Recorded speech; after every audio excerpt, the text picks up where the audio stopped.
बस यूं ही इस सेगमेंट में तहे दिल से स्वागत दोस्तों। कुछ लोगों को ऐसे लगता है उनकी लोग बहुत इज्जत करते हैं, उन्हें आते जाते बहुत सम्मान देते हैं और आदत सी हो जाती है उन्हें। थोड़ा बहुत भी किसी ने सम्मान कम दिया उन्हें वो अवमान लगने लगता है। लेकिन हर जगह पे हर पल जहाँ भी जाओगे वहाँ आपको उतनी ही इज्जत मिलेगी, इसका तो कोई भरोसा नहीं, कोई भरोसा नहीं। और आखिर इंसानों के बारे में मुझे तो लगता है एक बात बिल्कुल सच साबित होती है। किसी को तजुर्बा ज़िंदगी के शुरू शुरू में मिलता है, किसी को तजुर्बा वो अगर किसी नौकरी में है तो वहाँ मिलता है, किसी को तजुर्बे अपने खून के रिश्तों में मिलते हैं। लेकिन ज़रूर मिलता है, क्योंकि ये तो एक सच्चाई है। क्या है सच्चाई?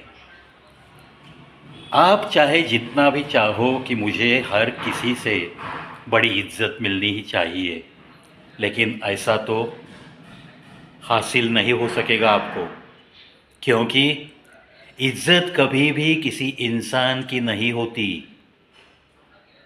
अगर वो नौकरी में है और किसी महत्व की चेयर पे है तो उसकी उस कुर्सी को इज्जत दी जाती है, हर सलाम उस कुर्सी को होता है। जैसे ही उसकी कुर्सी बदल गई मानो कि इज्जत खत्म हो गई। इसका मतलब यही है, इज्जत इंसान की नहीं होती यारो, इज्जत तो ज़रूरत की होती है, ज़रूरत की होती है। जब लोगों की ज़रूरत खत्म हो जाती है तो समझ लेना कि अब आपकी इज्जत भी खत्म हो गई। अगर मेरे चैनल को देखने वालों में किसी ने अगर प्राइवेट सेक्टर में कहीं पे मैनेजरशिप की है, किसी ने बैंक में मैनेजरशिप की है, किसी ने किसी सरकारी नौकरी में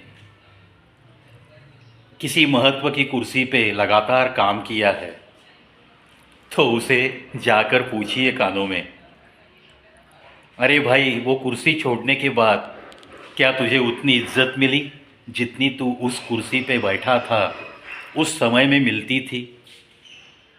क्या तुझे इतने प्रणाम मिले जब तूने वो कुर्सी छोड़ दी? तो वो कहेगा बिल्कुल नहीं मिली।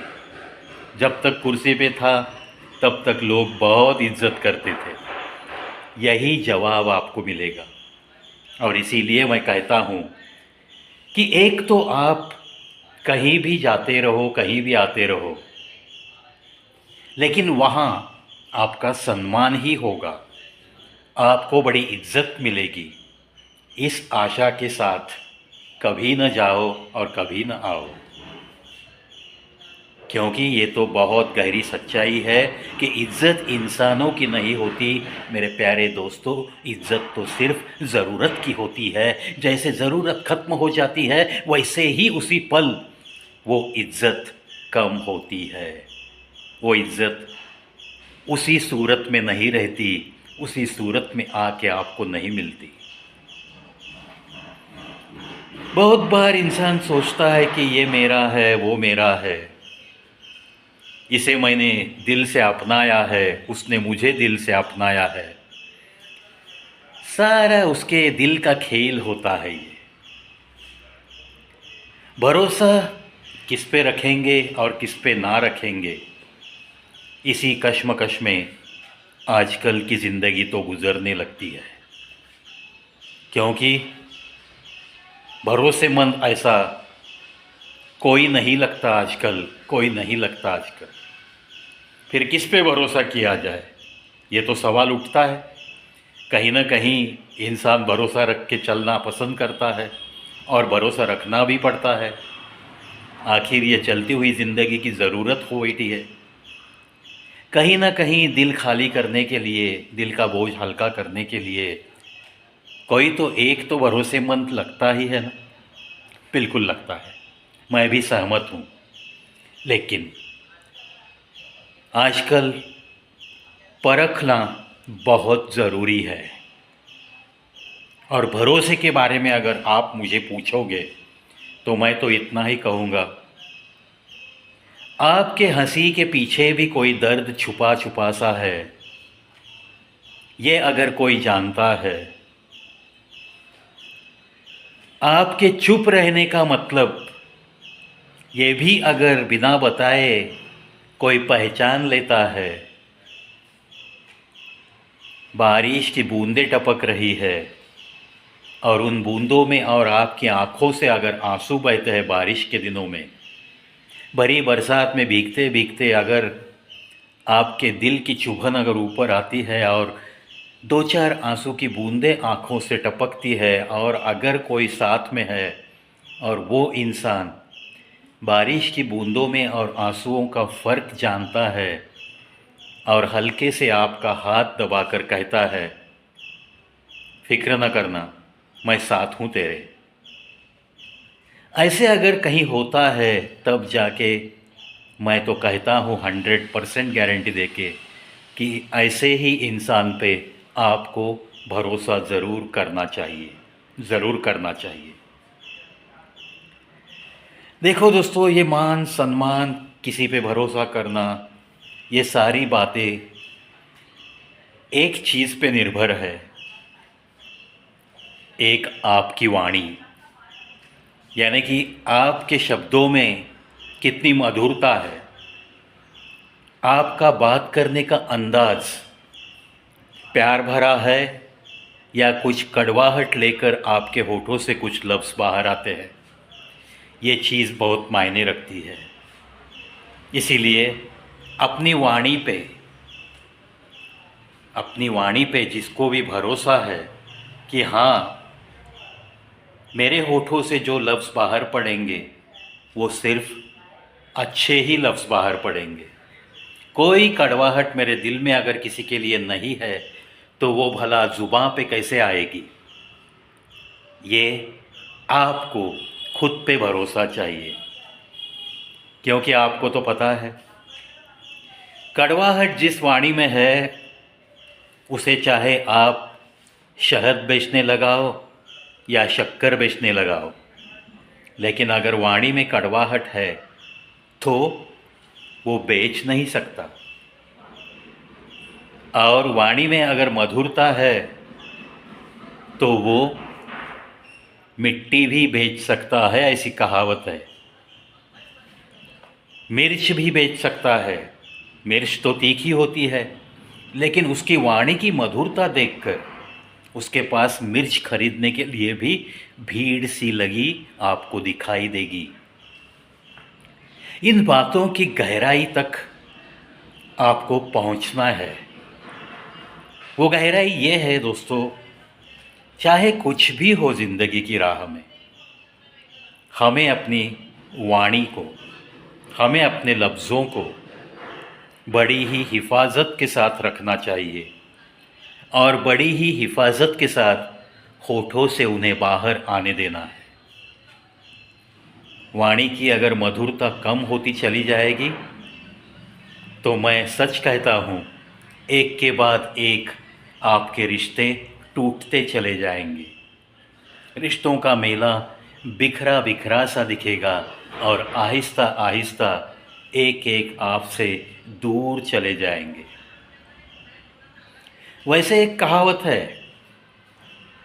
कि अगर आप साफ साफ बोलना शुरू कर देते हो तो सारे रिश्ते साफ होने की भी नौबत आ सकती है। कहते हैं ना, कभी कभी किसी को सच बातें मुंह पे बोलना उचित नहीं, क्योंकि आप भले ही साफ दिल के साथ, सच्चे दिल के साथ कुछ बात उसे बताएंगे, लेकिन उसका अगर स्वभाव नहीं है, वो अगर सच्चाई हजम नहीं कर सकता, तो लिख के लेना कि वो रिश्ता आपसे जुड़ा हुआ सा नहीं रहेगा। इसीलिए अगर आपको किसी की कोई बात पसंद नहीं है और अगर आपको लगता है कि ये बात बताने के बाद वो नाराज़ हो सकता है, ऐसे वक्त थोड़ा सा खुद को टटोलना और उसके स्वभाव को टटोलना बेहद ज़रूरी रहता है। और फिर सोचना पड़ेगा कि इस इंसान को ये सच्चाई मैं बताऊं या ना बताऊं। अपने अंदर से अगर आवाज़ आती है कि तुझे रिश्ता अगर टिकाना है, तो इसके इस अवगुण के साथ उसे तुझे स्वीकारना होगा।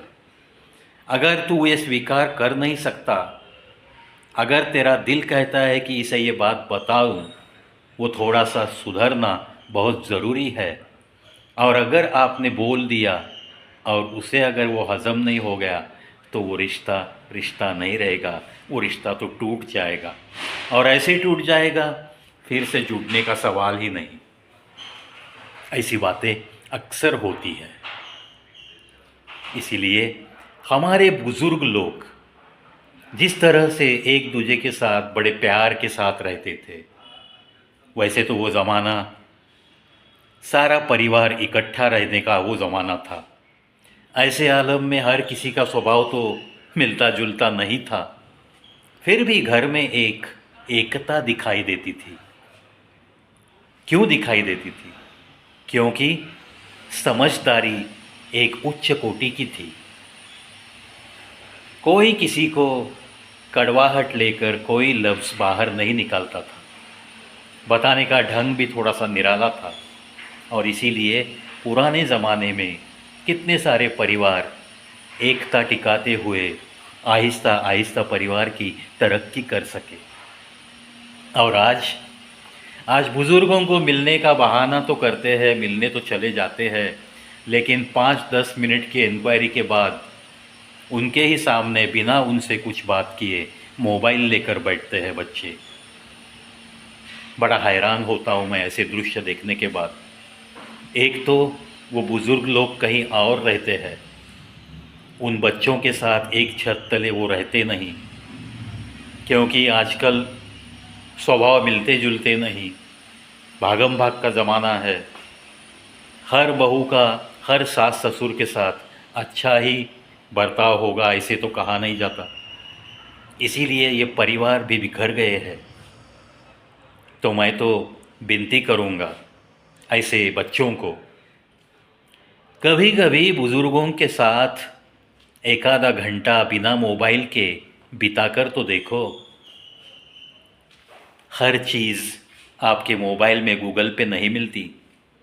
मेरे प्यारे दोस्तों, मेरे छोटे दोस्तों, जब आप अपने ग्रैंड माँ और ग्रैंड पा के साथ होते हो, तब एक आधा घंटा मोबाइल से दूर रहना थोड़ा सीखना पड़ेगा आपको। और आशा करता हूँ जाते जाते दी हुई ये सीख सारे बच्चों के दिल तक ज़रूर पहुँचेगी और कुछ न कुछ समाज में सुधार दिखाई देगा। इसी आशा के साथ आज के बस यूं ही सेगमेंट से चलता तो हूँ।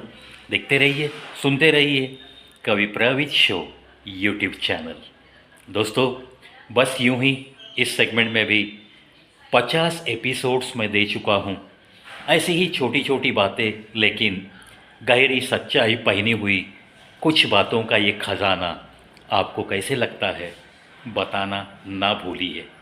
कमेंट बॉक्स ये खास आपके लिए है। आप जो भी कमेंट करते हो उससे हर कलाकार की हौसला अफजाई होती है, थोड़ी सी ताकत मिलती है दोस्तों। इसीलिए ना घबराना है ना शर्माना है।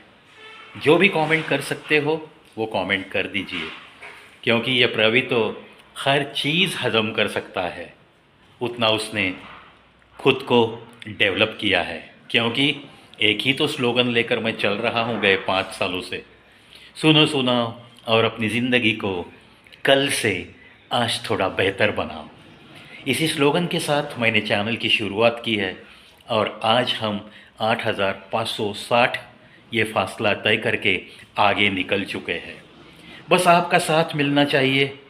मैं तो यूं ही चलते रहूँगा, पता नहीं कहाँ तक और कब तक, लेकिन चलता ज़रूर रहूँगा। कुछ न कुछ बातें आपके जहन तक पहुँचाता हुआ इस चैनल पे मैं आता रहूँगा। क्योंकि कुछ लोग ऐसे भी हैं जो तहे दिल से प्रवी का इंतज़ार करते हैं कि आज वो चैनल पे क्या लेके आ रहा है। ऐसे कुछ लोगों ने मुझे बताया भी है। ऐसे सारे लोगों को मेरी ताकत बढ़ाने के लिए करोड़ों बार मैं शुक्रिया भी कहूँगा ना तो वो भी कम है। बस दुआएं मांगता हूँ ऐसे सारे लोगों को मुझसे भी ज़्यादा आयु मिले, एक अच्छी आयु मिले, सुख समाधान मिले, कोई तकलीफ़ उन्हें कभी भी छुए तक नहीं। यही दुआएं सबके लिए मांगते रहता हूँ मैं। चाहे मेरा दुश्मन भी हो तो वो भी मुझे बहुत प्यारा है। क्यों, एक तो दुश्मन नहीं है, लेकिन कोई अगर मुझे दुश्मन मानता है तो उसे भी मैं प्यारा ही कहते रहता हूँ। क्योंकि ना ज़ुबां पे कड़वाहट चाहिए, ना दिल में कड़वाहट चाहिए। ये अगर दोनों है तो कोई इंसान कलाकार की ज़िंदगी जी नहीं सकता। इस पे मुझे बड़ा भरोसा है। इसी भरोसे के साथ फिर लौटूंगा दोस्तों, और एक नया वीडियो, नया सब्जेक्ट लेकर। तब तक मस्त रहिए, हंसते रहिए, मुस्कुराते रहिए।